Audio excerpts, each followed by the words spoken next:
So mga ka-riders, maintenance muna tayo sa motor natin bago tayo sumabak sa event ng 2024 year-end race and party with TRK. So ayan, nag-change oil tayo, may valve clearance, tapos palit lining mga ka-rider.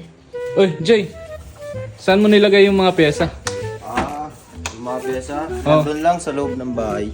Right, so sabi niya nasa loob doon ng bahay. So, kailangan ko ng oil. Ano to? Tomato ketchup. Ito sa siling labuyo. Ito. Ito yung isa. Ba't nandito to? Pertuwa. Saan yung isa? Wala.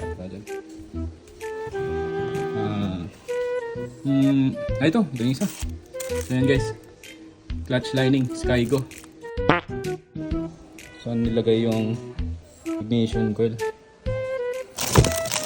Wala dyan. Ito yung updo. Yan. Updo 1 kilo. Sakto to 1 kilong updo. Nice. Let's go. Baklas na yung mga clutch lining. Ayan. So tatanggalin na lang yan mga ka-rider. Ito yung bagong ano natin, Gagawin. bagong ilalagay na set na clutch line. Ito na. Gusto nyo ba makita like ang ating bygone clutch line. Alright. Ang ganda niyan. Alright. Parang magtatagal yan, no?